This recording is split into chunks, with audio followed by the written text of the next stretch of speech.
Pemerintah cabut 4 izin tambang Raja Ampat.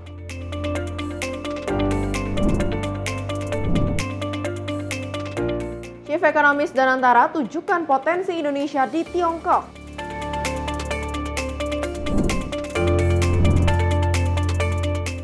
Ribu gunakan LRT Jabodebek saat libur Idul Adha.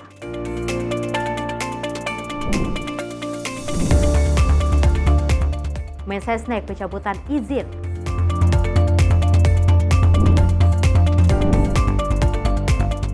Jurnalis Australia tertembak saat demo di Amerika.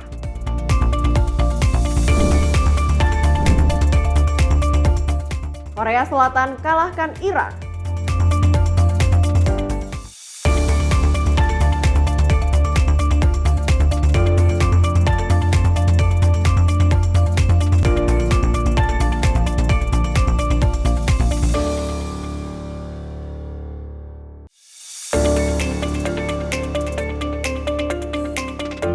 Halo, selamat malam pemirsa Simpo TV. Selamat malam Cila. Selamat malam, Bagaimana Festi? malam hari ini? Masih semangat ya? Biasa pastinya. Harus semangat karena kita berdua akan terus memberikan informasi yang terbaik untuk pemirsa di rumah terkait dengan perpolitikan, ekonomi dan juga berita olahraga lainnya.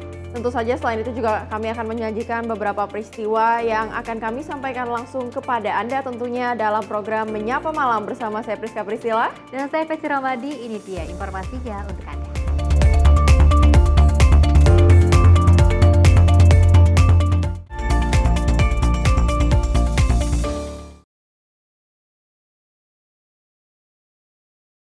Ya pemirsa, kita awali dengan berita utama. Presiden Prabowo Subianto memerintahkan pencabutan atas izin usaha pertambangan atau IUP 4 perusahaan tambang di Raja Ampat. Hal ini sebagai langkah tegas pemerintah terkait aktivitas pertambangan di wilayah Raja Ampat, Papua Barat Daya. Hal ini disampaikan Menteri Sekretaris Negara Prasetyo Hadi dalam jumpa pers di Istana Kepresidenan Jakarta pada Selasa 10 Juni 2025. Pemerintah resmi mencabut 4 izin usaha tambang yang ada di Raja Ampat, Papua. Prasetyo menyampaikan bahwa Presiden Prabowo Subianto memerintahkan pencabutan atas izin usaha pertambangan atau IUP 4 perusahaan tambang di Raja Ampat, di mana keputusan tersebut diambil Presiden Prabowo dalam rapat terbatas pada Senin 9 Juni 2025. Petunjuk Bapak Presiden, beliau memutuskan bahwa pemerintah akan mencabut izin usaha pertambangan untuk 4 perusahaan di Kabupaten Raja Ampat. Kemudian kami pada pagi hari ini diminta oleh Bapak Presiden, kami berlima untuk menyampaikan kepada seluruh masyarakat, tentunya dengan juga memberikan himbauan bahwa kita semua pasti harus kritis, harus waspada di dalam menerima informasi-informasi publik. Keputusan itu diambil setelah mempertimbangkan diantaranya berbagai masukan dari masyarakat, termasuk dari para aktivis lingkungan dan pegiat media sosial yang telah secara aktif menyuarakan keberatan mereka atas keberadaan tambang di kawasan tersebut. Selain Mensesnek, dalam jumpa pers tersebut juga dihadiri oleh Menteri SDM Bahlil Lahadalia, Menteri Kehutanan Raja Juli Antoni, Menteri Lingkungan Hidup Hanif Faisal, serta Sekretaris Kabinet Teddy Indrawijaya. Dari Jakarta, tim redaksi Simpo TV melaporkan. Selain itu, pemerintah juga memutuskan mencabut 4 izin usaha pertambangan nikel di Kabupaten Raja Ampat, Provinsi Papua Barat Daya. Keputusan itu disampaikan oleh Menteri Energi dan Sumber Daya Mineral Bahlil Lahadalia dalam keterangan pers di kantor kepresidenan Kompleks Istana Kepresidenan Jakarta Pusat Selasa siang.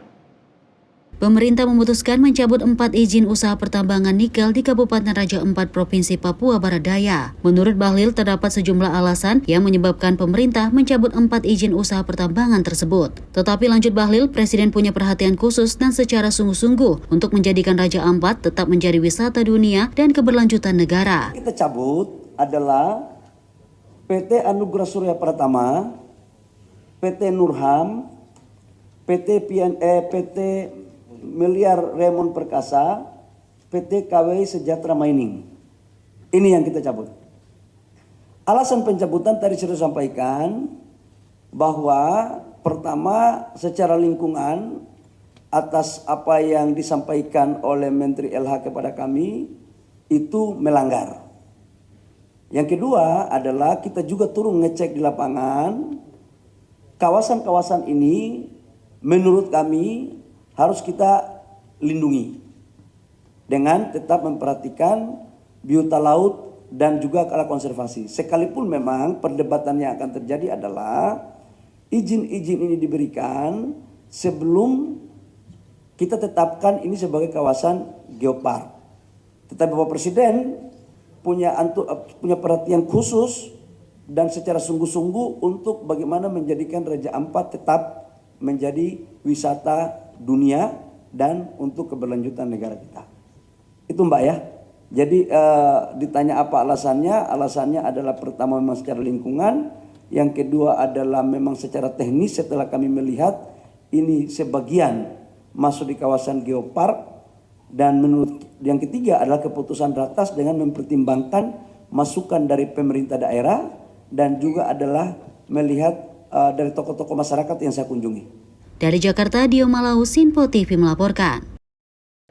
Pemirsa, pemerintah juga mencabut izin usaha pertambangan 4 perusahaan tambang di pulau-pulau kecil di Raja Ampat, Papua Barat Daya. Menteri ESDM Bahlil Lahadalia menunjukkan gambar viral pulau Piai Nemo Raja Ampat yang beredar di media sosial adalah hoax.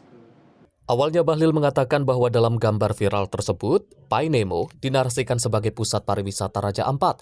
Pulau ini mengalami kerusakan lingkungan. Bahlil kemudian menjelaskan peta yang menunjukkan posisi 5 PT, yakni PT Gag Nikel, PT MRP, PT KW, PT Anugerah Surya Pratama, dan PT Nurham. Bahlil lantas memperlihatkan foto Pulau Piai Nemo dalam slide. Dalam slide tersebut ada 2 gambar Pulau Piai Nemo yang rusak akibat tambang. Namun ada stempel hoax dalam 2 gambar tersebut. Jadi kalau kita lihat di media sosial, seolah-olah Payemo ini adalah pusat pariwisatanya Raja Ampat. Ini geoparknya Raja Ampat.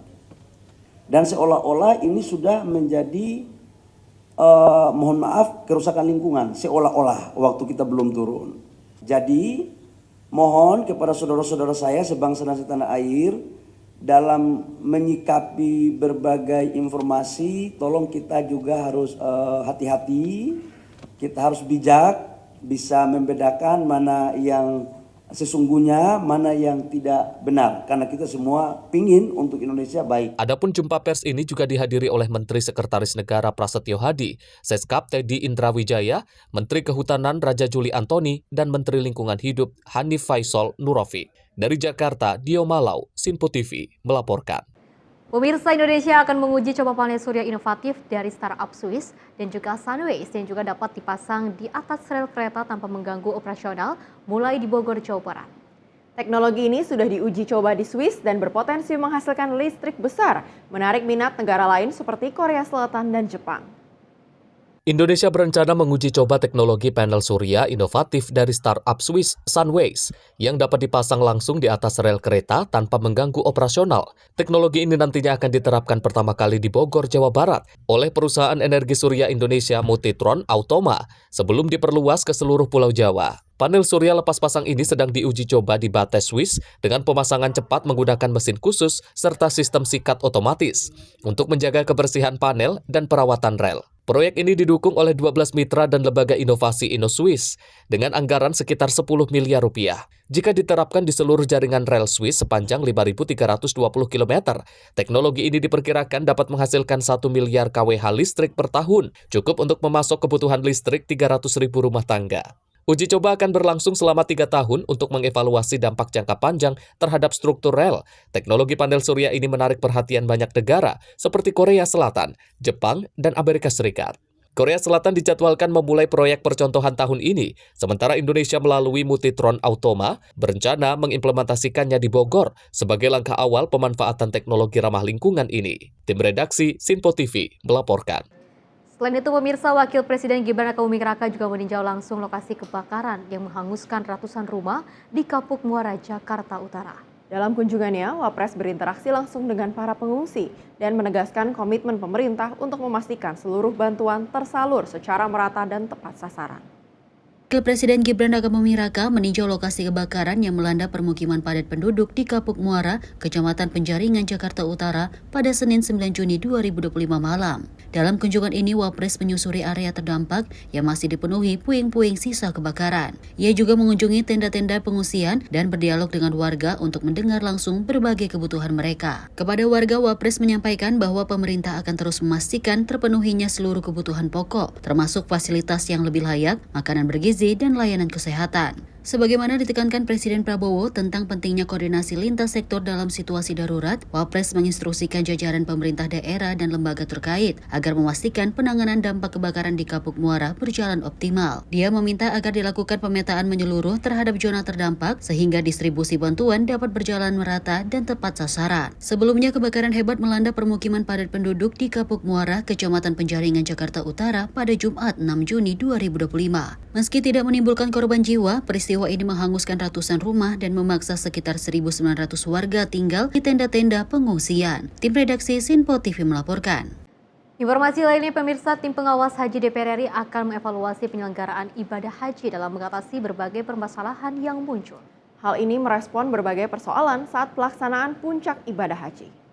Hal ini disampaikan oleh anggota Tim Was Haji DPR sekaligus Wakil Ketua DPR RI Adis Kadir. Adis Kadir menyampaikan sejumlah persoalan saat pelaksanaan puncak ibadah haji, diantaranya keterlambatan bis penjemputan, pembagian makanan ke jemaah yang tidak merata, hingga kisruh pembagian kartu nusuk. Selain itu, persoalan lainnya yang datang ialah masih ada jemaah yang belum dapat tempat di Arafah, serta ada yang dari siang sampai malam belum dapat makanan. Sehingga berdasarkan hasil koordinasi dengan pihak Kementerian Agama, yaitu akan melakukan langkah kedaruratan. Kita akan kontrol kembali langkah-langkah kedaruratan yang dilakukan oleh Kementerian Agama untuk mengantisipasi ini.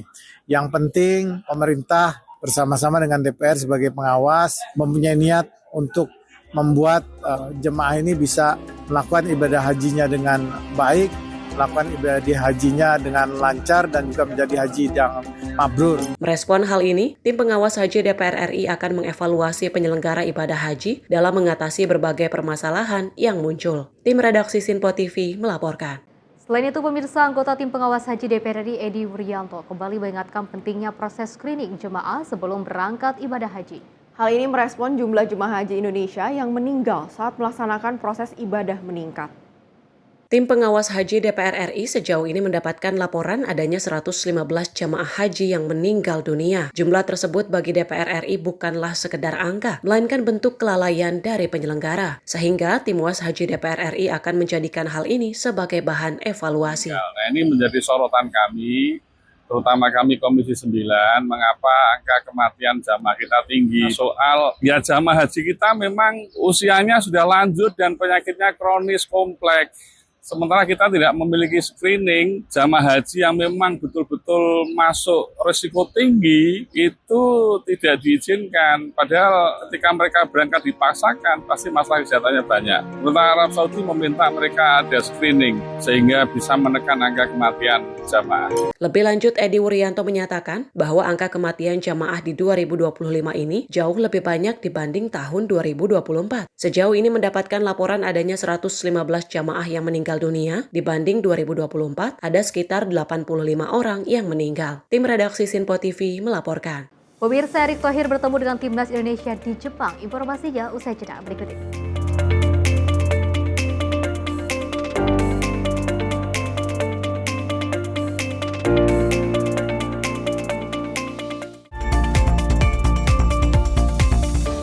Pemirsa, Sinpo TV kembali hadir menemani Anda dengan berbagai informasi yang telah kami rangkum dalam sepekan. Sajian lengkap informasi sepekan kami hadirkan untuk Anda. Badan Legislasi DPR menemui masa unjuk rasa di depan gedung DPR RI Senayan, Jakarta. Menemani akhir pekan Anda bersama keluarga dengan rangkuman berita menyeluruh dalam Sinpo Sepekan setiap minggu pukul 6 pagi hanya di Sinpo TV.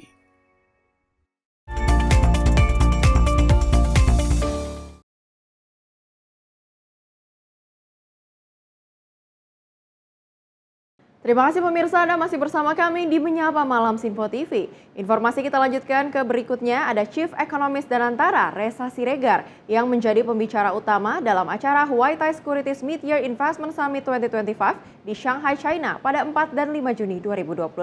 Acara ini tentunya mempertemukan lebih dari 2.500 investor global, analis pasar dan juga pemanggil kebijakan untuk membahas arah ekonomi regional dan dinamika geopolitik yang mempengaruhi arus modal. Chief Economist Danantara Reza Siregar menjadi pembicara utama dalam acara Huatai Securities Mid-Year Investment Summit 2025 yang diselenggarakan di Shanghai, Tiongkok pada 4 dan 5 Juni 2025. Sebagai salah satu forum investasi kunci di kawasan Asia, acara ini mempertemukan lebih dari 2.500 investor global, analis pasar, dan pengambil kebijakan untuk membahas arah ekonomi regional dan dinamika geopolitik yang mempengaruhi arus modal. Reza Siregar menyampaikan potensi pertumbuhan Indonesia, khususnya dalam sektor-sektor strategis seperti transisi energi, digitalisasi, dan sektor lainnya yang masih memiliki potensi kolaborasi. Ia juga membahas mengenai kelanjutan kebijakan tarif Amerika dengan China. Selain itu, ada pula pembahasan mengenai komitmen pemerintah China untuk bersinergi bersama dengan negara-negara di ASEAN, terutama Indonesia. Keterlibatan Danantara Indonesia dalam forum ini menunjukkan komitmen untuk berperan aktif dalam dialog lintas kawasan serta membangun mitra sinergi dengan Tiongkok dan Asia Tenggara untuk mewujudkan ekonomi regional yang berkelanjutan, tangguh, dan inklusif. Tim redaksi Sinpo TV melaporkan. Informasi lainnya pemirsa, di tengah rangkaian libur panjang Idul Adha 2025, CEO Danantara Rosan Roslani melakukan aktivitas menyelam di Kepulauan Seribu. Menurutnya, menyelam adalah salah satu cara untuk melakukan refleksi akan kekayaan alam Indonesia yang luar biasa. Di tengah rangkaian libur panjang Idul Adha 2025, Chief Executive Officer atau CEO Danantara sekaligus Menteri Investasi dan Hilirisasi RI, Rosan Roslani melakukan aktivitas menyelam di Kepulauan Seribu. Ia membagikan momen olahraga tersebut dalam unggahan di Instagram pribadi miliknya @rosanroslani. Kepulauan Seribu surga tropis yang hanya sejengkal dari hiruk-pikuk ibu kota, ujarnya dalam keterangan video Reels yang diunggahnya. Menurutnya, selain karena hobi, menyelam adalah salah satu cara untuk melakukan refleksi akan kekayaan alam Indonesia yang luar biasa. Tim redaksi Sinpo TV melaporkan. Selain itu, pemirsa, Timnas Indonesia mendapat dukungan moral dari Ketua Umum PSSI Erick Thohir jelang menghadapi tuan rumah Jepang di Suita City Stadium Osaka, Jepang. Erick Thohir bertemu dengan pemain, pelatih, dan ofisial Timnas Indonesia yang sudah berada di Jepang. Ketua Umum PSSI Erick Thohir diketahui terbang langsung ke Jepang untuk bertemu para pemain, pelatih, dan seluruh official Timnas Indonesia yang tengah melakukan persiapan. Melalui video yang dibagikan di akun sosial media Instagram @erikthohir pada 8 Juni 2025, nampak ET hadir saat para pemain sedang makan malam bersama. Ia juga menyalami sekaligus memberikan motivasi kepada para pemain. Dalam kesempatan itu, Erick juga mendengarkan rencana pelatih untuk pertandingan melawan Jepang. Melalui caption di sosial media Instagramnya, Erick Thohir memastikan bahwa tim akan tetap memberikan penampilan terbaik saat melawan Jepang. Tim redaksi Sinpo TV melaporkan. Dalam rangkaian acara International Conference on Infrastructure atau IC 2025, Menteri Koordinator Bidang Infrastruktur dan juga Pembangunan Kewilayahan RI, Agus Harimurti Yudhoyono juga mengikuti forum group discussion mengenai perlindungan pesisir. Forum yang diselenggarakan bersama Boston Consulting Group ini menekankan agar seluruh pihak bersama-sama menjaga pantai utara Jawa. Menteri Koordinator Bidang Infrastruktur dan Pembangunan Kewilayahan RI Agus Harimurti Yudhoyono atau AHY mengikuti forum group discussion mengenai perlindungan pesisir. Forum yang diselenggarakan bersama Boston Consulting Group ini merupakan bagian dari rangkaian acara International Conference on Infrastructure 2025 yang akan diselenggarakan pada 11 dan 12 Juni mendatang. AHY menyampaikan ia memberikan perhatian khusus terutama di pantai utara Jawa karena adanya penurunan tanah atau land substance sebanyak 10 hingga 20 cm setiap tahunnya. Mengingat Pulau Jawa menjadi salah satu penopang terbesar GDP nasional antara 20 hingga 35% dengan total penduduk Pantura yang lebih dari 50 juta jiwa. Mengurangi berbagai permasalahan akibat kondisi lingkungan kita saat ini yang berdampak langsung pada keselamatan dari masyarakat kita, terutama yang berada di pantai utara Jawa. Selama sekian tahun terakhir ini, kita terus mengikuti perkembangan yang mengkhawatirkan. Meningkatnya permukaan air laut sekaligus terjadinya land subsidence yang cukup parah di berbagai titik.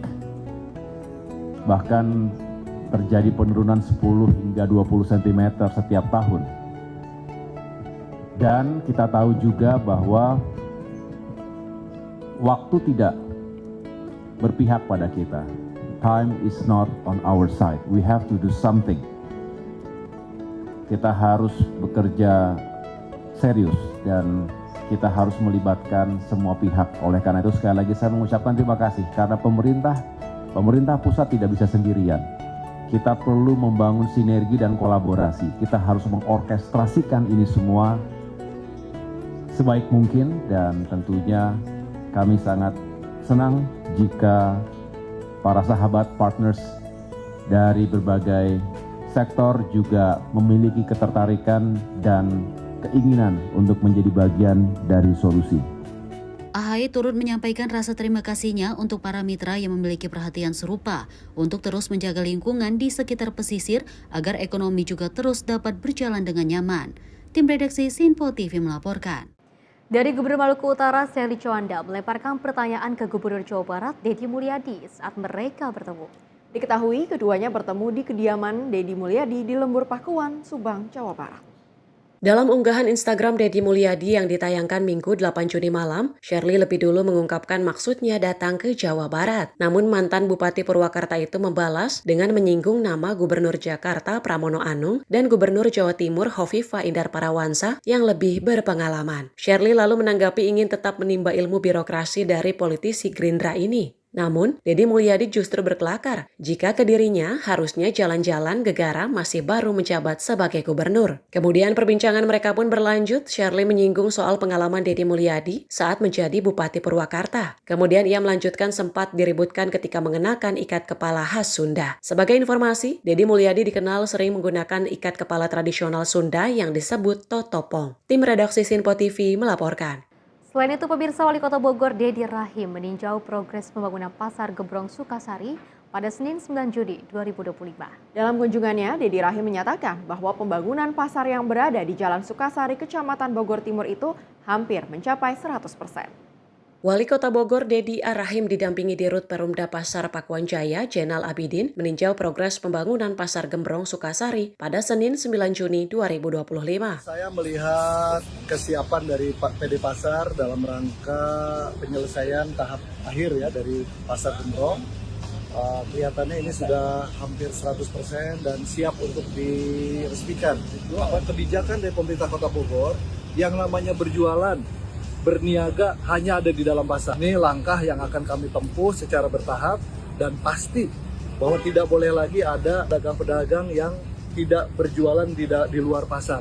Apalagi di emperan jalan, di trotoar, atas drainase, di badan jalan, itu saya pastikan ke depan tidak akan mendapatkan tempat. Menurut Deddy, masih ada beberapa tahap penting yang harus diselesaikan sebelum peresmian, seperti pengecekan sistem kelistrikan, drainase, keselamatan, dan keamanan, termasuk hidran. Deddy Rahim menjelaskan bahwa relokasi pedagang harus mengikuti skema bisnis yang jelas, termasuk kepemilikan kios dan komitmen untuk benar-benar berjualan. Dirinya khawatir apabila kios dibeli namun tidak dimanfaatkan untuk berjualan, sehingga akan merugikan pihak lain. Deddy Rahim pun menegaskan arah kebijakan pemerintah Kota Bogor ke depan, yaitu aktivitas jual beli hanya diperbolehkan di dalam pasar. Lebih lanjut, ia memaparkan Pasar Gembrong Sukasari kini sudah bisa dikunjungi masyarakat, meski belum diresmikan secara formal. Sejumlah pedagang sudah mulai menempati kios dan los, terutama untuk komoditas kering, sayur mayur, dan buah-buahan. Pasar ini juga dilengkapi dengan akses ramah disabilitas dan ditargetkan menjadi pasar berstandar SNI. Dari total sekitar 600 kios dan los, 300 diantaranya diperuntukkan bagi pedagang existing dan 300 lainnya untuk pedagang dari Pasar Bogor. Tim redaksi Sinpo TV melaporkan.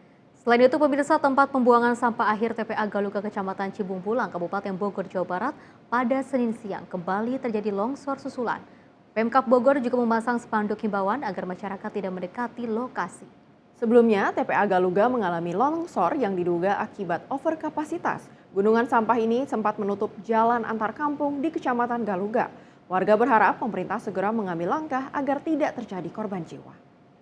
Tempat pembuangan sampah akhir atau TPA Galuga yang berlokasi di Kecamatan Cibung Bulang, Kabupaten Bogor, Jawa Barat dengan luas 41,7 hektar dengan daya tampung sekitar 1.000 ton per hari, kini telah over kapasitas. Gunungan sampah yang menjulang tinggi ini mengakibatkan tembok pembatas di TPA Galuga ambruk hingga menutup badan jalan bagi warga sekitar. Sebelumnya tumpukan sampah TPA Galuga mengalami longsor hingga menyebabkan akses jalan permukiman warga tertutup. Bahkan pada Senin sore tembok pembatas TPA Galuga kembali terjadi longsor susulan. Akibat kejadian tersebut, pihak Dinas Lingkungan Hidup Kabupaten Bogor memasang spanduk peringatan dan titik rawan longsor untuk mengantisipasi agar warga tidak melintas di lokasi kawasan tersebut. Menurut Nanang Hidayat, warga sekitar, kejadian longsor ini bukan kali pertama terjadi, bahkan warga sekitar yang sudah puluhan tahun tinggal di lokasi sampah ini pun terpaksa harus direlokasi. Longsor ini memang bukan kali ini ya, ini sudah setiap tahun sering terjadi longsor.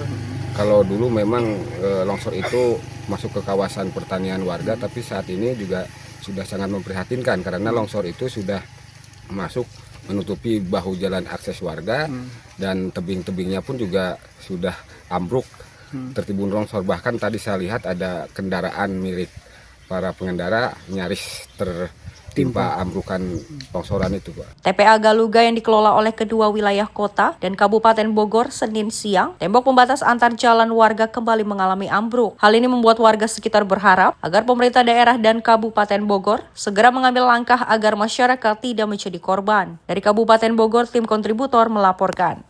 Pemirsa, tangis haru warnai momen kepulangan siswa peserta pendidikan karakter di markas Yonif 328 Raider Cilodong.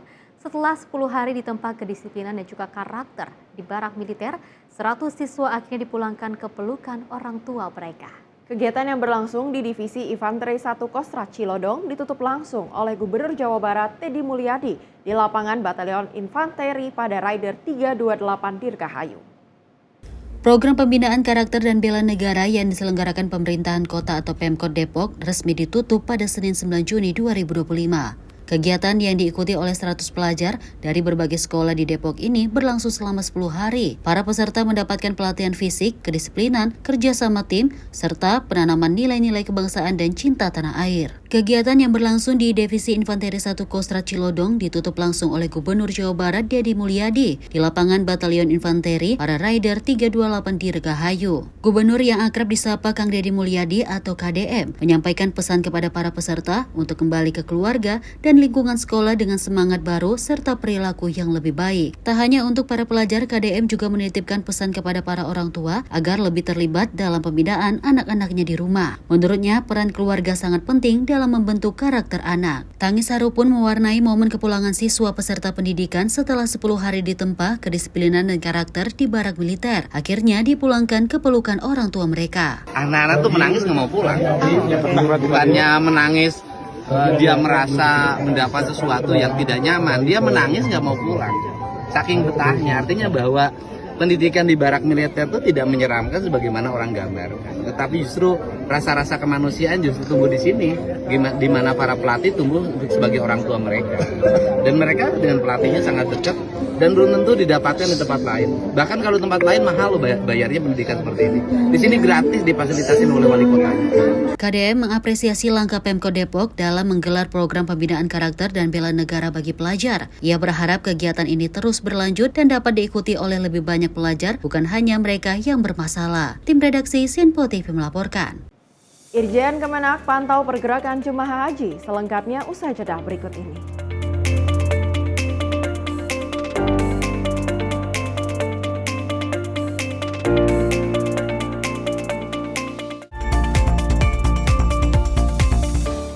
Halo pemirsa, kami kembali hadir dengan sejumlah informasi yang kami himpun dari berbagai penjuru dunia. Rangkaian informasi yang membuat akhir pekan Anda begitu bermakna. Sebuah kelompok di Afrika Selatan memberikan layanan pertunjukan film dengan tenaga surya. Berita yang menjadi sorotan media dari dalam dan luar negeri, kami hadirkan untuk menemani pekan Anda dalam Sinpo Dunia Sepekan, Sabtu dan Minggu pukul 9 pagi, hanya di Sinpo TV.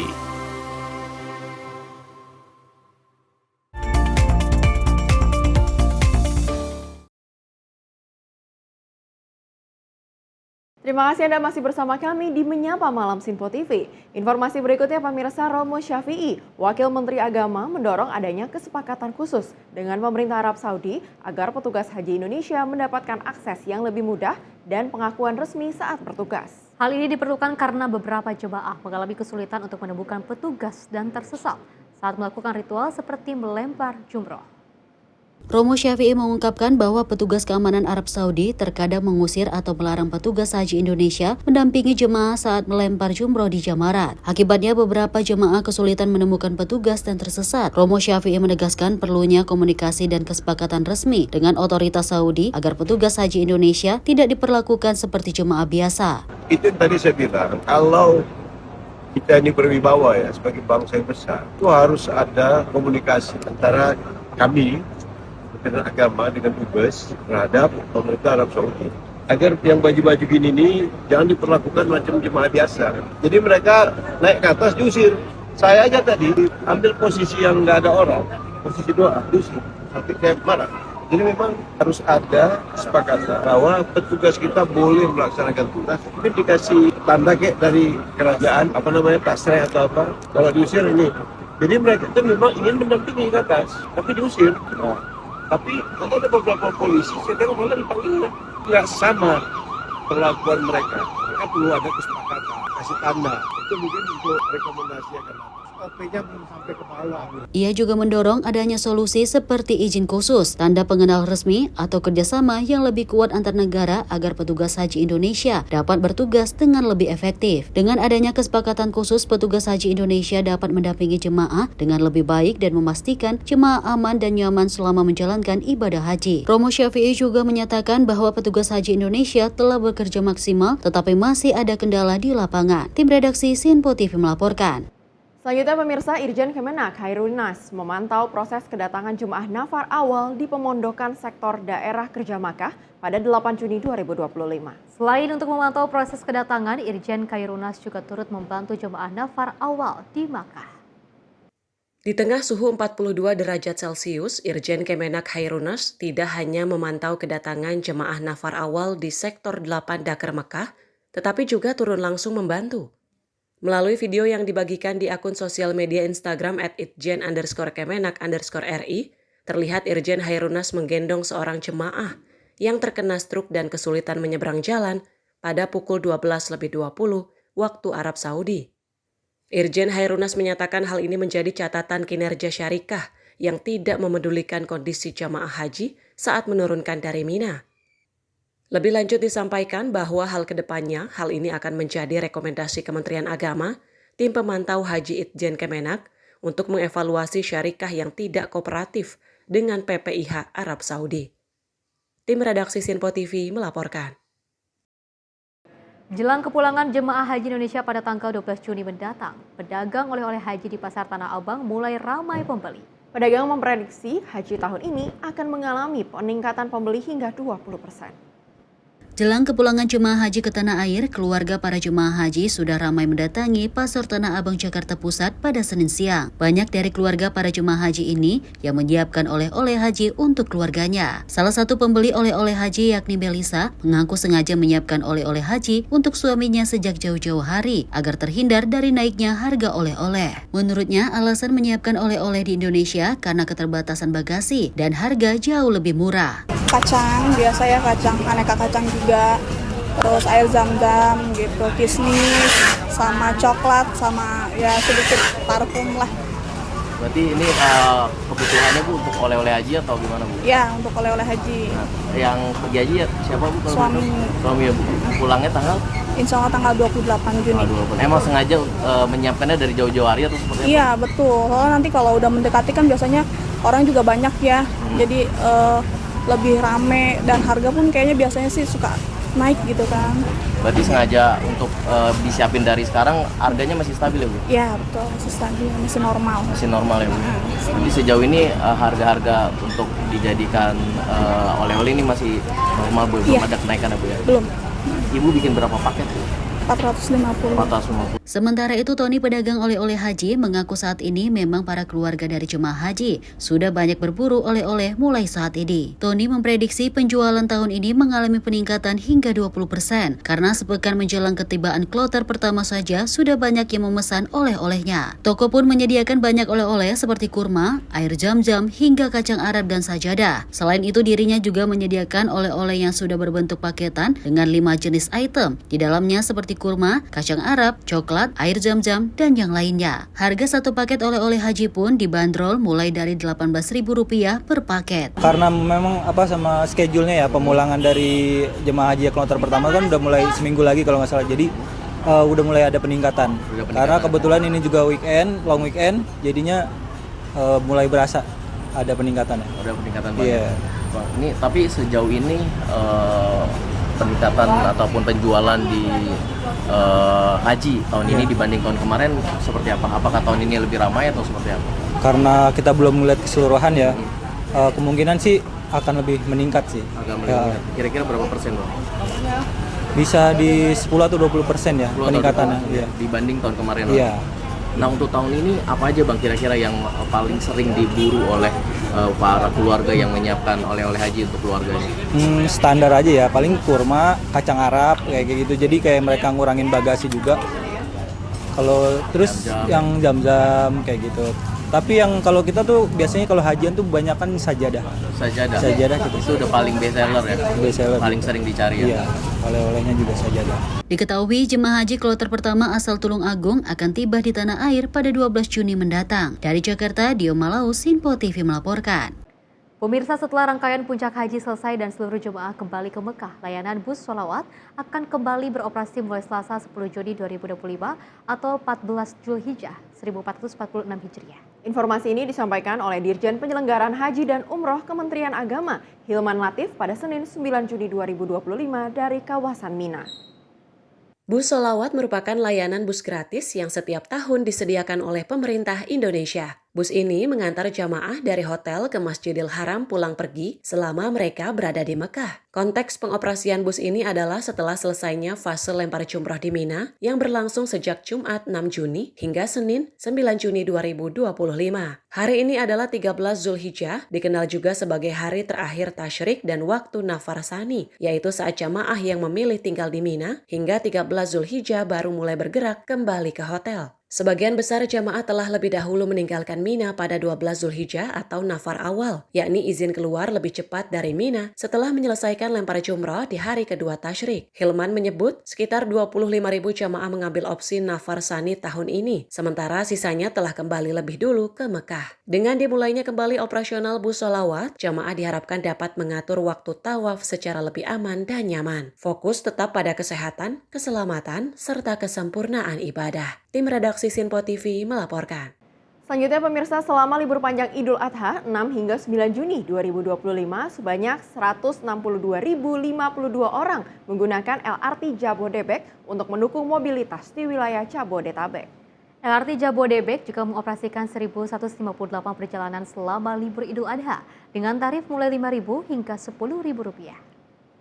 Selama libur panjang Idul Adha pada 6 hingga 9 Juni 2025, masyarakat memanfaatkan waktu untuk bersilaturahmi berlibur dan bepergian ke berbagai destinasi di Jabodetabek.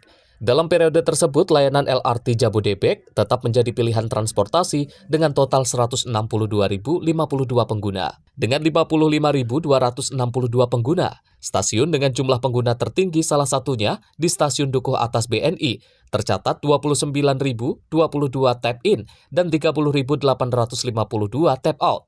Sementara diulang, jumlah pergerakan pengguna juga cukup tinggi, menunjukkan peran strategis ketiga stasiun tersebut. Untuk mendukung mobilitas, LRT Jabodebek mengoperasikan 1.158 perjalanan selama libur Idul Adha, dengan tarif mulai Rp5.000 hingga Rp10.000. Moda ini tetap terjangkau dan efisien. LRT Jabodebek berkomitmen menyediakan layanan yang aman, nyaman, dan terintegrasi bagi masyarakat, baik dalam aktivitas harian maupun saat libur panjang. Tim redaksi Sinpo TV melaporkan. Beralih ke informasi lainnya, di mana viral di media sosial, Desa Batur Banjarnegara yang dinilai dengan jumlah kurban terbanyak di Indonesia. Bagaimana tidak, warga Desa Batur Kabupaten Banjarnegara berkurban sebanyak 197 ekor sapi dan 523 ekor kambing dan domba.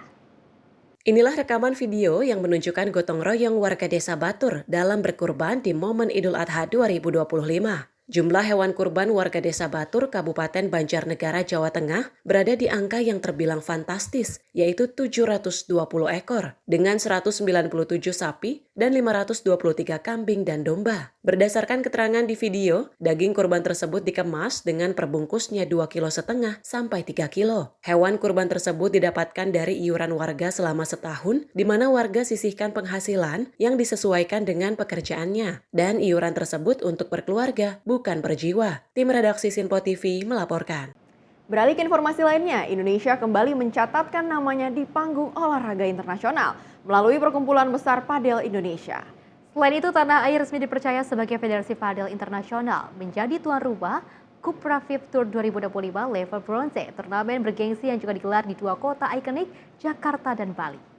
Ajang ini resmi dibuka di Padel Kemang, Jakarta Selatan pada 4 hingga 8 Juni 2025, sebelum berlanjut ke Pulau Dewata pada 12 hingga 15 Juni mendatang. Suasana panas Jakarta tak menyurutkan semangat para atlet yang datang dari 18 negara, termasuk Jepang, Spanyol, Italia, Argentina, Australia, hingga tuan rumah Indonesia. Kita sudah banyak berbicara dengan PBPI, kita akan mulai melihat perkembangan PBPI khususnya untuk yang fokusnya di prestasi.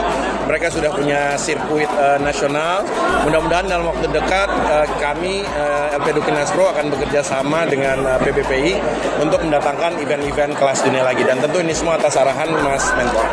Tak main-main, Jakarta mencatat rekor partisipasi tertinggi di Asia untuk turnamen level bronze. Total ada 54 pasangan ganda putra dan 16 pasangan ganda putri yang berlaga. Hebatnya lagi, sekitar 30% peserta berasal dari Indonesia. Duel sengit di final, Spanyol jadi jawara laga puncak kategori ganda putra, mempertemukan pasangan asal Spanyol Sergei Nogueras Lawrence, Marc Bernils Garcia dengan duet Spanyol-Italia, Miguel Melero Bernal, Nicola Zurita. Dalam laga penuh tensi, Sergei dan Marc tampil solid dan menutup pertandingan dengan kemenangan 2 set. Turnamen ini menjadi sinyal kuat bahwa Indonesia siap menjadi kiblat baru olahraga padel di kawasan Asia. Setelah sukses di Jakarta, kini giliran Bali bersiap menyambut bintang-bintang dunia. Tim redaksi Sinpo TV melaporkan. Pada abad ke-17, ada sebuah pulau kecil di utara Jakarta yang disebut dengan Pulau Kerkhoff yang dalam bahasa Indonesia berarti Pulau Makam. Berdiri pula sebuah ikon peninggalan bekas VOC, Benteng Martelo yang juga merupakan cagar budaya Jakarta berdasarkan keputusan Gubernur nomor 116 tahun 2025. Pada abad ke-17, ada sebuah pulau kecil di utara Jakarta yang disebut dengan Pulau Kerkhoff yang dalam bahasa Indonesia berarti Pulau Makam. Hal ini disebabkan karena dulu lokasi ini dijadikan sebagai tempat untuk mengubur para tahanan. Namun, setelah kemerdekaan, namanya diganti menjadi Pulau Kelor karena dulu banyak daun kecil yang tumbuh menyerupai daun kelor. Benteng Martelo menjadi sebuah ikon peninggalan bekas VOC yang masih nyata sampai saat ini. Dibangun pada tahun 1850-an, benteng ini dijadikan sebagai pos pengawas dan sistem pertahanan laut dari ancaman Portugis. Dengan dinding tebal yang terbuat dari batu bata merah dan berukuran 2,5 meter, dinding tua ini rasanya berbisik, memberikan atmosfer sejarah dahulu kala. Meski telah digerus waktu, reruntuhan Benteng Martelo merupakan bagian dari cagar budaya berdasarkan keputusan Gubernur nomor 116 tahun 2025. Tim redaksi Sinpo TV melaporkan. Pemirsa, informasi menarik lainnya akan terus kami hadirkan usai jeda berikut ini.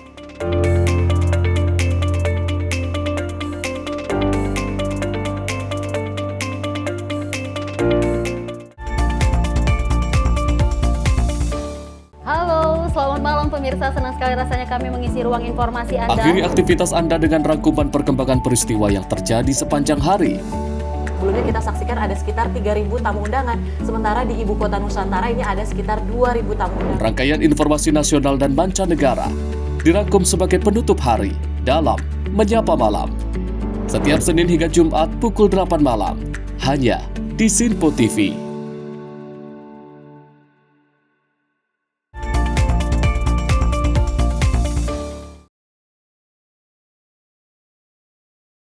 Terima Terima kasih pemirsa, Anda masih bersama kami di Menyapa Malam. Informasi berikutnya, pemerintah mencabut izin usaha tambang 4 perusahaan nikel di Raja Ampat sebagai bagian dari penertiban kawasan hutan sesuai Perpres nomor 5 tahun 2025. Menteri Sekretaris Negara Prasetyo Hadi juga menegaskan keputusan ini hasil dari koordinasi lintas kementerian dan didukung oleh masukan aktif dari masyarakat serta pegiat media sosial. Pemerintah Presiden Prabowo Subianto resmi mencabut izin usaha pertambangan 4 perusahaan tambang nikel di Kabupaten Raja Ampat, Papua Barat Daya. Menteri Sekretaris Negara Prasetyo Hadi mengatakan langkah ini sebagai bagian dari upaya menjaga kelestarian lingkungan dan memperkuat tata kelola sumber daya alam secara nasional. Menurut Prasetyo, pencabutan izin ini bukan keputusan mendadak, melainkan kelanjutan dari kebijakan strategis pemerintah sejak awal tahun. Ia menyebut langkah ini sejalan dengan Peraturan Presiden Nomor 5 Tahun 2025 tentang penertiban kawasan hutan yang telah diteken oleh Prabowo pada Januari lalu. Perlu saudara-saudara ketahui bahwa sesungguhnya pemerintah sejak bulan Januari telah menerbitkan Peraturan Presiden mengenai penertiban kawasan hutan yang di dalamnya termasuk usaha-usaha berbasis sumber daya alam. Dalam hal ini usaha-usaha pertambangan. Berkenaan dengan yang sekarang ramai di publik, yaitu izin usaha pertambangan di Kabupaten Raja Ampat, itu adalah salah satu bagian dari semua proses penertiban yang sedang dijalankan oleh pemerintah. Namun demikian, kami mewakili pemerintah tentu mengucapkan terima kasih kepada seluruh masyarakat yang dengan terus memberikan masukan, memberikan informasi kepada pemerintah, terutama para pegiat-pegiat media sosial yang menyampaikan masukan dan kepedulian kepada pemerintah. Menyikapi hal tersebut, pemerintah dalam ini Bapak Presiden menugaskan kepada menteri-menteri terkait, dalam hal ini Menteri ESDM, kemudian Menteri Lingkungan Hidup, kemudian juga Menteri Kehutanan, dan kepada kami berdua, saya selaku Mensesnek dan Pak Seskap, untuk terus berkoordinasi mencari informasi, mengumpulkan data di lapangan seobjektif mungkin.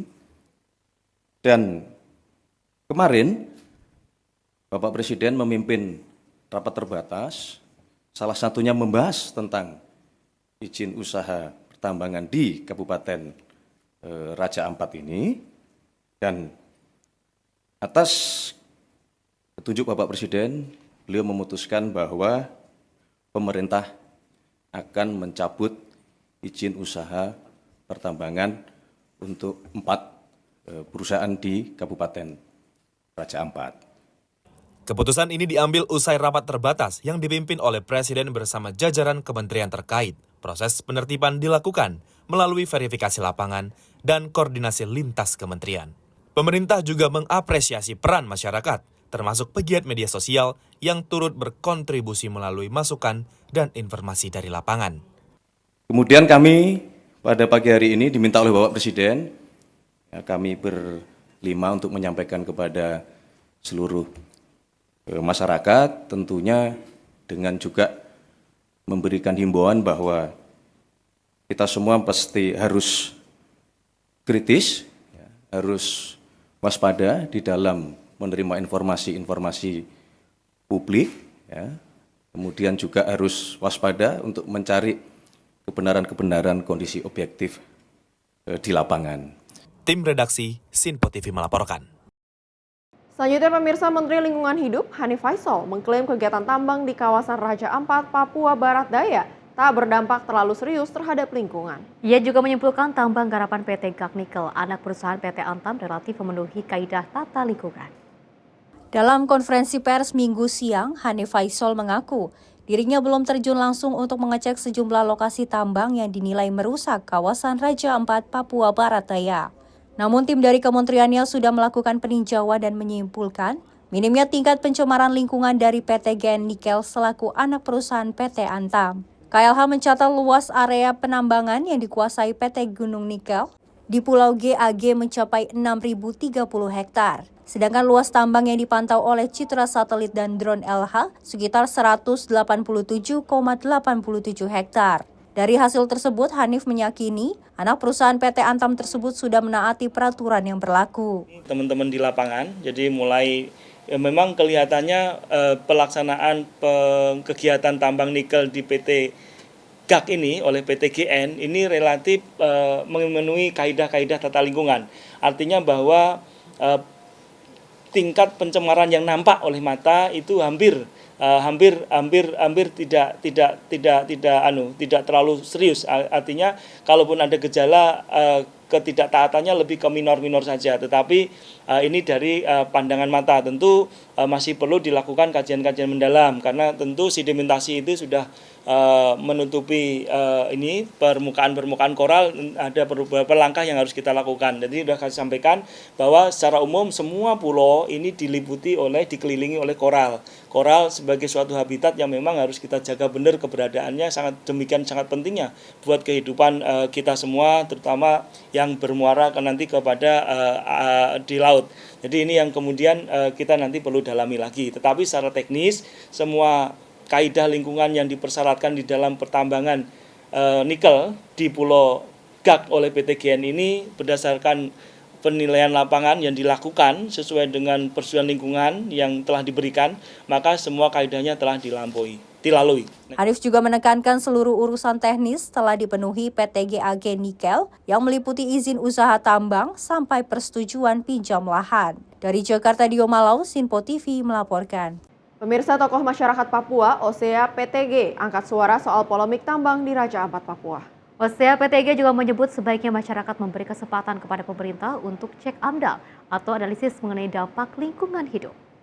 Tokoh masyarakat Papua OSEA PTG angkat suara soal polemik tambang di Raja Ampat, Papua. OSEA PTG menyebut sebaiknya masyarakat memberi kesempatan kepada pemerintah untuk cek AMDAL atau analisis mengenai dampak lingkungan hidup. OSEA PTG menyebut ia juga menyayangkan jika ada tambang yang merusak alam. Ia menyebut Raja Ampat merupakan surga terakhir yang dikenal di seluruh pelosok negeri. Ia juga menyebut tambang-tambang ini harus lebih diperhatikan, namun tidak dibatasi secara serta-merta. Peran tambang di Papua juga sangat penting dalam perkembangan perekonomian warga Papua. Pesan ke saya itu adalah memang daerah Raja Ampat itu surga kecil yang jatuh di bumi atau surga terakhir, orang bilang. Marilah kita lindungi itu karena daerah itu daerah wisata internasional, bukan nasional, internasional. Maka kita lindungi itu. Kemudian tambang pun tetap kita mengoperasikan asal mengatur limbahnya itu kita mau buang lewat mana. Limbah disalurkan lewat mana. Jangan turun di laut. Kalau turun di laut maka pencemaran lingkungan di laut, kemudian tumbuh karang yang ada di sana, kemudian ikan dan lain-lain itu akan hilang, akan punah karena pencemaran terjadi di sana. Yang biru itu kita terpertahankan gitu. Pabrik itu tambang penting. Kedua adalah masyarakat Papua. Mari kita berikan kepercayaan kepada Menteri SDM supaya dia berikan solusi yang terbaik untuk mengatasi itu. Pas dia akan kebijakannya sesuai dengan keinginan, kemauan yang dari masyarakat Papua. Karena dia dari Papua. Kalau itu tidak, maka kita akan desak untuk tutup.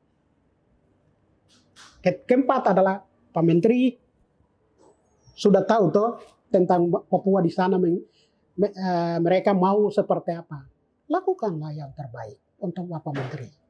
Sehingga nama tetap dijunjung tinggi, nama selalu ada di hati masyarakat kecil di Papua di sana. Demikian.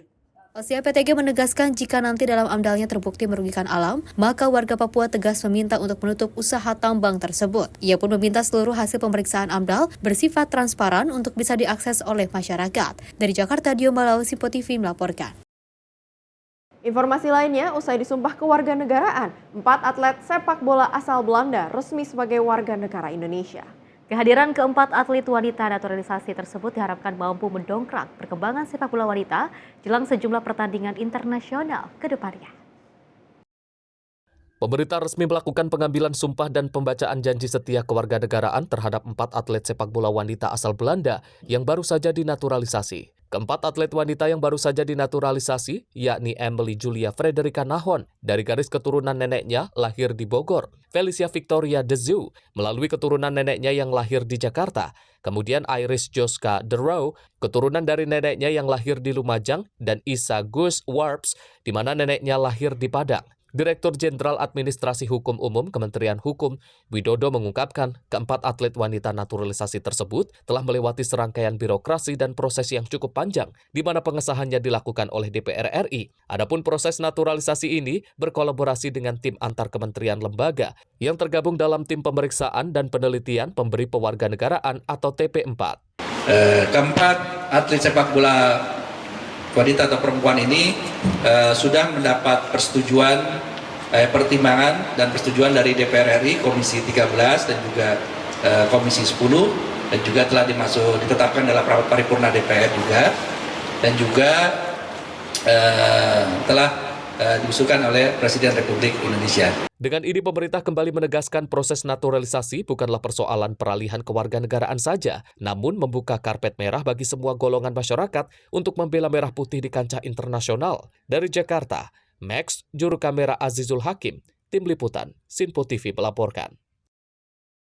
Informasi lainnya, Menko Perekonomian Erlangga Hartarto menyampaikan bahwa perundingan Indonesia-European Union (SEPA) telah memasuki tahap akhir dan ditargetkan rampung pada semester 1 2025. Kesepakatan mencakup penghapusan hambatan non-tarif, penurunan tarif, serta kerjasama di bidang ekonomi dan juga keberlanjutan.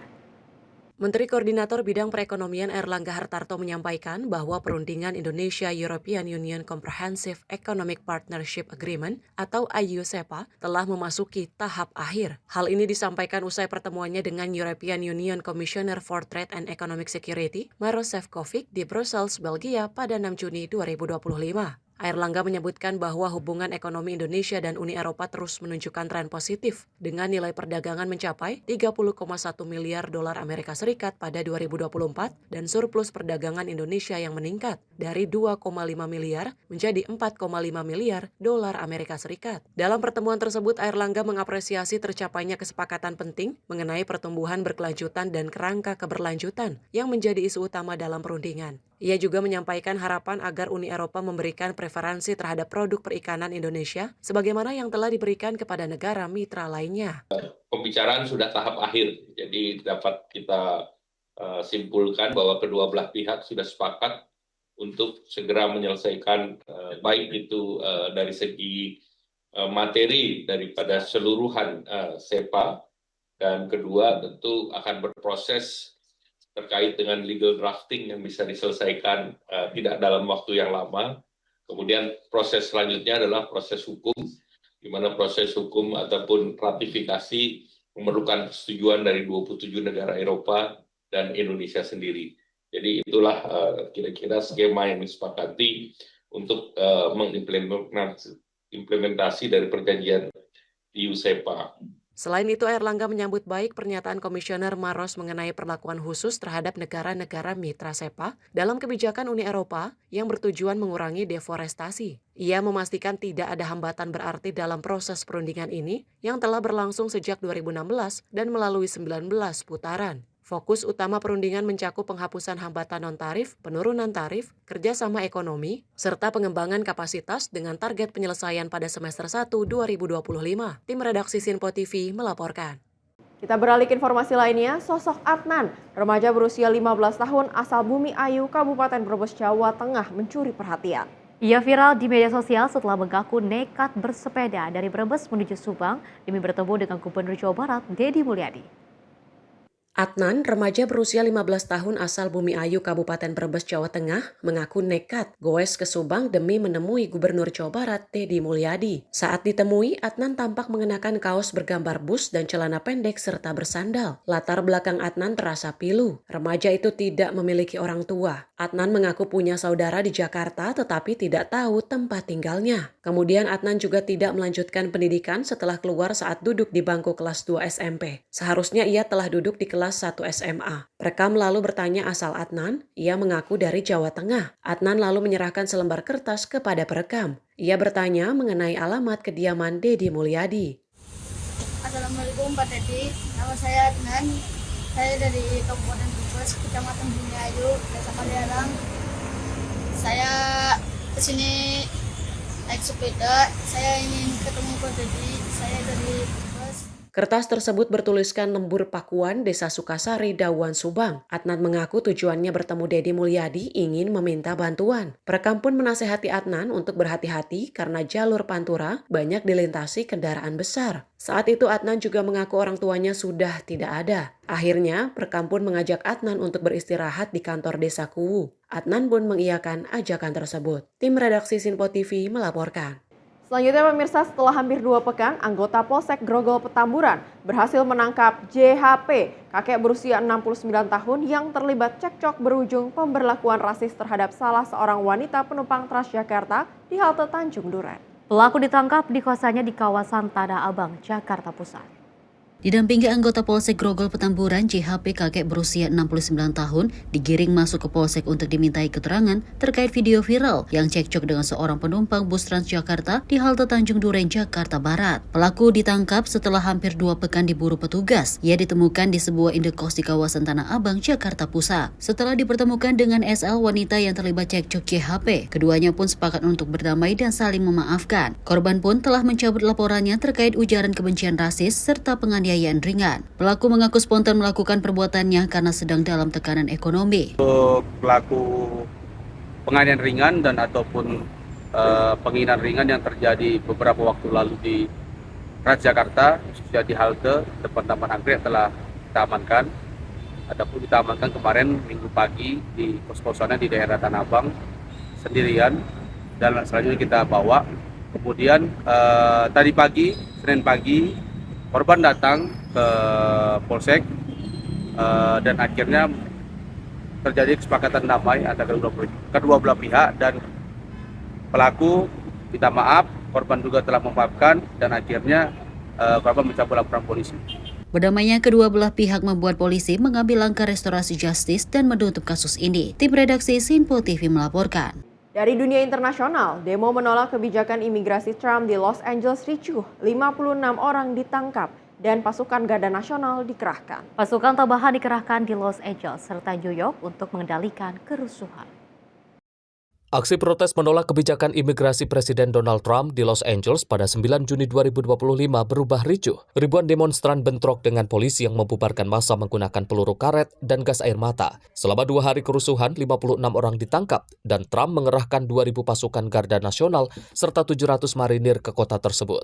Di tengah kericuhan, jurnalis Australia Lauren Tomasi terkena tembakan peluru karet saat meliput. Video siaran langsung memperlihatkan polisi menembaki kerumunan termasuk Tomasi yang tampak sengaja ditembak di bagian kakinya. Meski kesakitan, ia memastikan keselamatan dirinya dan kru saat kejadian. Unjuk rasa serupa juga terjadi di New York, di depan Federal Plaza, Manhattan, menentang penangkapan imigran oleh ICE. Polisi menangkap sejumlah pendemo dan 1 orang terluka, hingga harus dibawa ke rumah sakit akibat kerusuhan. Kerusuhan ini dipicu oleh kebijakan keras Presiden Donald Trump dalam memberantas imigran ilegal. Presiden dari Partai Republik tersebut berjanji akan mendeportasi migran ilegal dalam jumlah besar dan memperketat pengawasan di perbatasan Amerika Serikat dan juga Meksiko. Badan Imigrasi dan Bea Cukai bahkan diberi target menangkap minimal 3.000 migran setiap hari. Tim redaksi Sinpo TV melaporkan. Pemirsa, polisi ungkap kasus narkoba 56 tersangka ditangkap. Informasinya usai jeda berikut ini.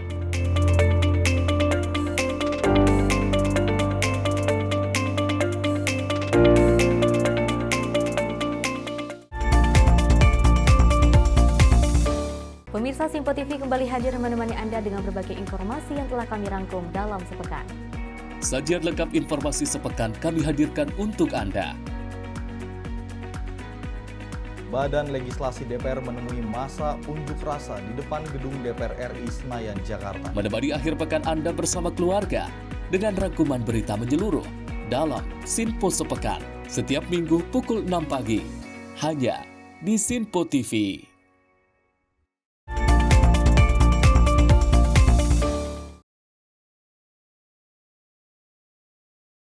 Terima kasih pemirsa, Anda masih bersama kami di Menyapa Malam.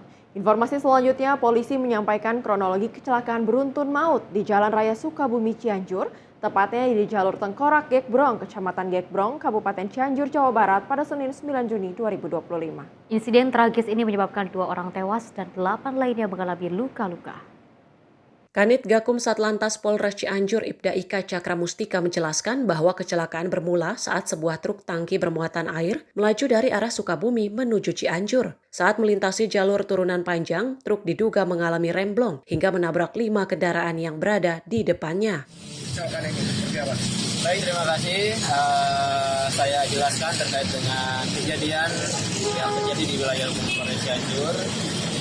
Tentunya telah terjadi kecelakaan lalu lintas yang mengakibatkan kendaraan tangki dan menabrak beberapa kendaraan yang melintas di wilayah khususnya Jalan Raya Cianjur Gekbrong atau Warung Kondang sampai dengan Jalan Jati dan juga Jalan Pajagan Kecamatan Gekbrong. Yang mana kendaraan tangki air melaju dari arah Sukabumi melintas turunan panjang yang mengakibatkan terjadi kecelakaan di Kampung Jati dan Kampung Pajagan. Untuk dugaan sementara kami masih dalam penyelidikan, namun demikian diduga sementara kendaraan tersebut gagal fungsi pengereman sehingga menabrak 2 kendaraan, lalu kendaraannya atau kendaraan tersebut tetap melaju selama 1 kilo dan terjadi kembali menabrak 1 kendaraan dan 2 kendaraan roda 2. Akibatnya 2 orang meninggal dunia, yakni sopir truk tangki dan seorang pengendara sepeda motor yang datang dari arah berlawanan. Identitas kedua korban tewas masih dalam proses identifikasi. Selain itu, 8 orang lainnya mengalami luka-luka. Rinciannya, 4 korban berada di dalam mobil Avanza, 3 di mobil Grand Max, dan 1 merupakan penumpang sepeda motor. Cakra menjelaskan bahwa truk tangki tersebut pertama kali menabrak 2 kendaraan di Kampung Jati, lalu melaju sekitar 1 km, sebelum kembali menabrak 3 kendaraan lainnya di Kampung Pajagan. Menurut Cakra, kondisi jalan yang menurun dan berkelok turut menjadi faktor penyebab kecelakaan fatal ini. Truk juga dilaporkan terjun ke jurang sedalam 5 meter setelah kehilangan kendali. Tim redaksi Sinpo TV melaporkan. Selanjutnya, akibat kapasitas sudah overload, gunungan sampah di tempat pembuangan sampah akhir atau TPA Galuga, Kecamatan Cibung Bulang, Kabupaten Bogor mengalami longsor dan menutup jalan ke kawasan pemukiman. Warga sekitar mengaku longsor terjadi bukan kali pertama. Warga berharap agar pemerintah kota dan Kabupaten Bogor mengambil solusi untuk mengantisipasi hal yang tidak diinginkan. Berdasarkan video amatir yang terekam oleh warga, longsor di lokasi tempat pembuangan sampah akhir terjadi pada Minggu sore kemarin. Diduga akibat gunungan sampah yang sudah over kapasitas tidak kuat menampung beban, menjadi penyebab terjadinya longsor di TPA Galuga. Akibatnya, jalan penghubung antara Kampung Cijunjung dan Kampung Galuga yang menjadi mobilitas warga sekitar tertutup. Beruntung tidak ada korban jiwa dalam kejadian tersebut. Namun akses jalan terputus akibat sampah menjalar ke bagian jalan. Warga sekitar mengakui bahwa kejadian ini bukan kali pertama. Terlebih jika hujan terus-menerus, gunungan sampah membuat air limbahnya menerjang pemukiman. Kejadian longsor ini bukan sekali 2 kali, sudah beberapa kali di TPAS Galuga, mengingat situasi dan kondisi lahan yang sudah tidak memadai. Oleh karena itu, kami selaku masyarakat Galuga mohon ada perbaikan atau perluasan lahan, terutama lahan-lahan warga yang sekarang tertimbun, mohon untuk dibebaskan kepada pemerintah. Oleh karena itu, sudah saatnya berbenah dan melakukan yaitu pembenahan di lokasi TPAS Galuga. Bukan hanya sebatas yaitu PKS dan PKS dari 5 tahun per 5 tahun selalu tidak ada perubahan, terutama di infrastruktur jalan harus memiliki jalan khusus di TPS Galuga. Dan lokasi kadang di lokasi pembuangan akhir DLH itu kami warga selalu kebanjiran karena tidak mempunyai saluran air di ujung pembuangan DLH itu. Karena itu mudah-mudahan di pemerintahan yang baru, Bupati dan Wali Kota yang baru untuk melihat meninjau langsung setiap hujan besar itu kami selalu kebanjiran. Warga RT 11 RW 06 mulai dari RW 08 ke bermuara di RT 11 RW 06. Nah, sekarang kejadian banjir longsor ini alhamdulillah tidak ada korban.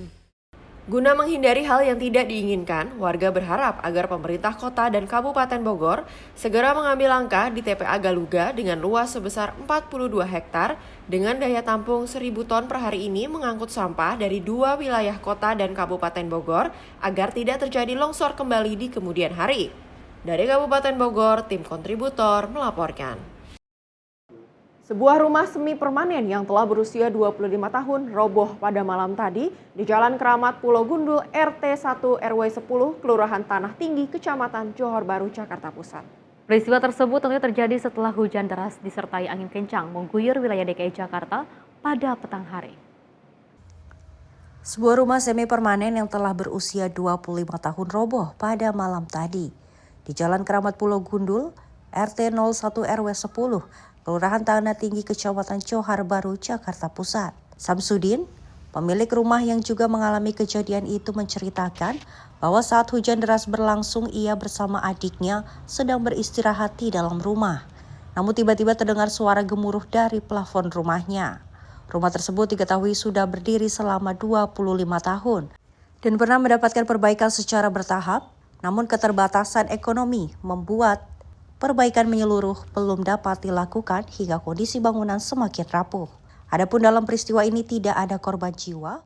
Pasti bang, waktu saya habis pulang kerja, saya pulang istirahat, masih hujan gede tuh bang, lagi hujan deras, angin. Sama saya dengar dari bawah tuh kakek bunyi tuh. Pertama nggak langsung rubuh, cuman rek. Masalah berapa menit, waktu rubuh tuh burak gitu. Tapi nggak ada korban sih, udah nggak ada korban. Ini rumah abang nanti gimana bang? Rumah saya. Udah berapa lama bang rumah ini bang? Saya tinggal udah ada 25 tahun. 25 tahun ya? Iya. Udah pernah diperbaiki belum? Udah. Ini udah diperbaiki nih bawahnya dulu. Karena saya belum ada dana ya kan. Jadi saya mipil bingungnya bang. Ini udah keropos atau seperti apa sih bang pas saat kejadian sendiri? Pas kejadian emang udah keropos bang. Udah keropos ya? Keropos ya. Awalnya dari atas atau gimana? Dari atas. Dari atas? Iya. Langsung? Rubuh. Langsung rubuh? Iya. Pada saat kejadian sendiri tuh ada orang kan di dalam rumah? Saya sama adik saya. Semua selamat atau tidak apa? Selamat bang. Selamat ya? Iya. Cerita ini tulisnya diperkirakan berapa nih bang? Ada bang sekitaran berapa? 10-an deh bang. 10-an ya? Iya. Sementara abang tinggal di mana nih bang? Kali saya di pos bang. Pemilik rumah dan adiknya sementara waktu mengungsi ke pos keamanan sekitar. Kerugian material yang dialami diperkirakan mencapai puluhan juta rupiah. Dari Jakarta, Dio Malau, Sinpo TV melaporkan. Beralih ke informasi internasional di mana seorang jurnalis 9 News Australia tertembak peluru karet saat meliput aksi unjuk rasa penolakan kebijakan imigrasi Presiden Donald Trump di Los Angeles, Amerika Serikat. Dalam video yang juga beredar, jurnalis perempuan tersebut terlihat syok dan juga menjerit kesakitan setelah tertembak di bagian kaki oleh petugas keamanan yang menggunakan peluru karet. Inilah detik-detik Lauren Tomasi, jurnalis 9 News Australia, tertembak peluru karet saat meliput aksi unjuk rasa nolak kebijakan Donald Trump soal imigrasi di Los Angeles, California, Amerika Serikat pada Minggu 8 Juni siang waktu setempat. Dalam video itu, Lauren terlihat tertembak peluru karet di kakinya. Ia langsung syok dan menjerit kesakitan akibat ditembak salah satu petugas keamanan menggunakan peluru karet. Terdengar pula suara juru kamera media itu melontarkan sumpah serapah kepada petugas keamanan yang menembak Lauren. Pasca kejadian, Lauren mengonfirmasi kepada 9 News Australia bahwa dirinya baik-baik saja dan peristiwa tersebut merupakan salah satu kecelakaan dalam peliputan. I'm okay. My cameraman Jimmy and I are both safe. This is just one of the unfortunate realities of reporting on these kinds of incidents. It has been a really volatile day on the streets of Los Angeles, and I do want to show you the scene here tonight. We are in downtown Los Angeles right now, and this entire area has been cleared out. The city warned that if anyone moves through here, they will be arrested on the spot. Diketahui langkah Presiden Donald Trump terhadap imigrasi dan pengerahan pasukan Garda Nasional California ke kota Los Angeles menimbulkan gejolak unjuk rasa. Situasi kerusuhan terus terjadi di sejumlah titik di kota Los Angeles, California sepanjang Minggu 8 Juni hingga Senin 9 Juni 2025 waktu setempat. Ini menyusul rencana Presiden Amerika Serikat Donald Trump untuk benar-benar memulangkan imigran ke kota tersebut yang kebanyakan berasal dari negara tetangga Meksiko. Tim redaksi Sinpo TV melaporkan. Informasi lainnya dalam pemberantasan narkotika selama periode April hingga Mei 2025. Sebanyak 45 kasus peredaran narkoba berhasil diungkap Polresta Bogor Kota dengan 56 tersangka yang telah diamankan. Para tersangka ini ditangkap dari kasus peredaran narkotika dan juga obat-obatan terlarang hingga minuman keras oplosan. Satuan Reserse Narkoba Polresta Bogor Kota menangkap 56 tersangka selama periode 2 bulan pada April hingga Mei 2025. Para tersangka ini ditangkap dari kasus peredaran narkotika dan obat-obatan terlarang hingga minuman keras oplosan. Dari 56 tersangka, 5 diantaranya kasus memproduksi dan peredaran miras ilegal jenis ciu. Dalam kasus tersebut, polisi berhasil menyita ratusan dirijen berisi miras dan ciu, kemasan siap edar, serta alat pengukur kadar alkohol. Sementara dari kasus narkoba 51 tersangka, mayoritas merupakan pengedar. Barang bukti yang berhasil diamankan polisi yaitu narkotika jenis sabu 360,74 kg dan 556,18 kg tembakau sintetis, serta 2.791 butir ekstasi. Wakapolresta Bogor Kota, AKBP Indra Ranu Dikarta mengungkapkan bahwa kasus narkoba tersebut tersebar di 6 kecamatan yang ada di Kota Bogor. Para tersangka ini dijerat mulai dari Undang-Undang Nomor 35 Tahun 2009, Pasal 114, 111, dan 112 tentang narkotika. Undang-Undang Nomor 17 2023 Pasal 435 dan 436 tentang kesehatan. Undang-Undang Nomor 5 Tahun 1997 Pasal 60 dan 62 tentang psikotropika. Hingga Pasal 204 KUHP, Pasal 55 Ayat 1 KUHP, dan Pasal 137 Ayat 1 Undang-Undang Nomor 18 Tahun 2012 terkait kasus miras. Para tersangka yang pertama, Undang-Undang Nomor 35 Tahun 2009 tentang narkotika, yang kasus narkotikanya. Yang kedua, ancaman pidana terhadap tersangka salah guna obat keras tertentu, Undang-Undang RI Nomor 17 tentang kesehatan. Yang ketiga, ancaman pidana terhadap tersangka salah guna psikotropika, yang Undang-Undang RI Nomor 5 Tahun 97 tentang psikotropika.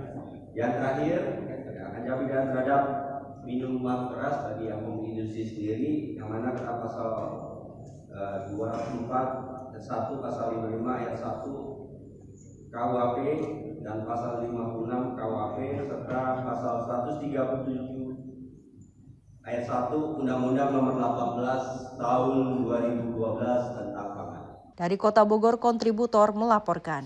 Pemirsa, kecelakaan lalu lintas maut terjadi di Jalan Raya Cinangka Bojong Sari Depok pada Senin 9 Juni 2025.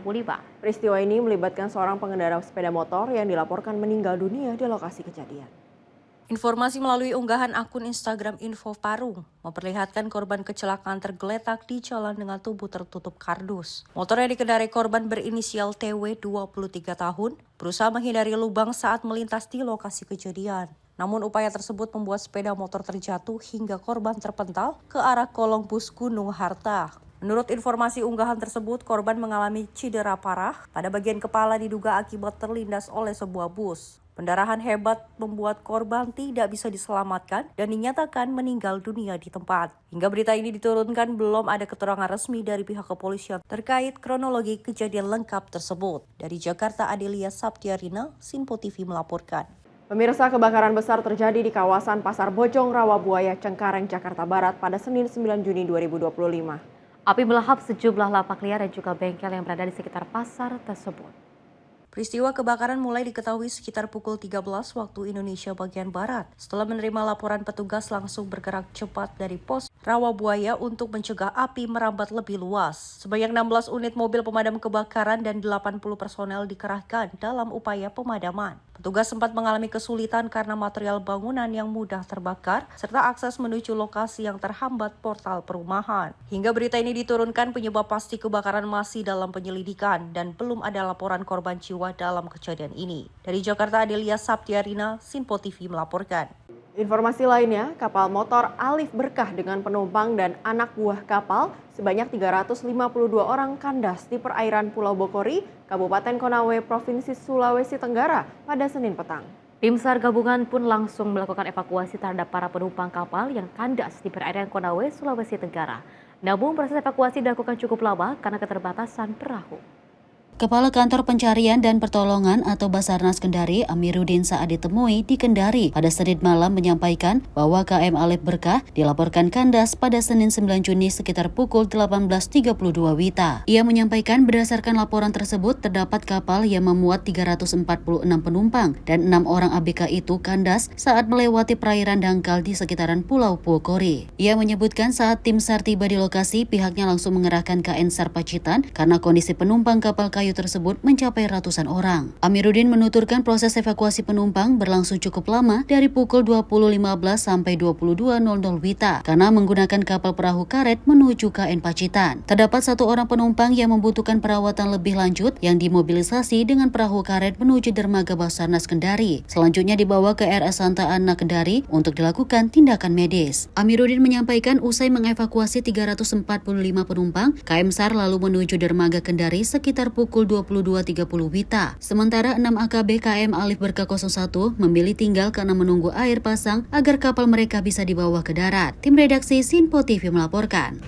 Pemirsa, informasi tadi sekaligus mengakhiri jumpa kita. Saya Fesi Rahmadi mengucapkan terima kasih dan sampai jumpa.